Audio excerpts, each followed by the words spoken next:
ప్రీవియస్‌గా cloth పెటల్స్‌తో garland అనేది చేసి చూపించాను కదా! అది కొంచెం టఫ్ అనమాట. ఎందుకంటే ప్రతి ఒక్క లీఫ్ కట్ చేసుకొని దాన్ని కాల్చి చేయడం అనేది చాలా కొంచెం టైమ్ టేకింగ్ ప్రాసెస్. సో, అలా కాకుండా ఇలా ఈజీగా చేసేసుకోవచ్చు. క్లాత్‌ని ఇలా పొడుగ్గా వీడియోలో చూపిస్తున్నట్టుగా కట్ చేసేసుకొని ఒకటే క్లాత్‌ని వీడియోలో చూపిస్తున్నట్టుగా కాల్చేసి ఫోల్డ్ చేసేసుకోవాలి.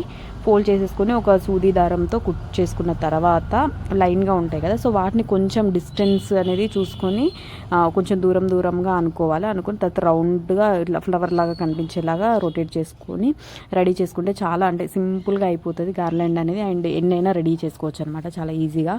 నేను యాక్చువల్గా కొందామని వెళ్తే షాప్లో చాలా ఎక్కువ ప్రైజెస్ ఉన్నాయి. సో అంత ప్రైజెస్ పెట్టడం ఎందుకు అనేసి నేను ఇలా ఇంట్లోనే చేసేసుకున్నాను. వీటికి ఇలా చిన్నగా బెల్స్ యాడ్ చేశారనమాట. ఓవరాల్గా లుక్ అయితే చాలా బాగా వచ్చింది. మీరు కూడా ఈసారి తప్పకుండా ట్రై చేయండి. డెకరేషన్స్కి అయితే చాలా యూజ్ అవుతాయి. ఎలా అనిపించింది అనేది కమెంట్ చేసేయండి. వీడియో నచ్చితే లైక్ చేసి ఛానల్ని సబ్స్క్రైబ్ చేసుకోవడం అసలు మర్చిపోకండి. Thank you for watching.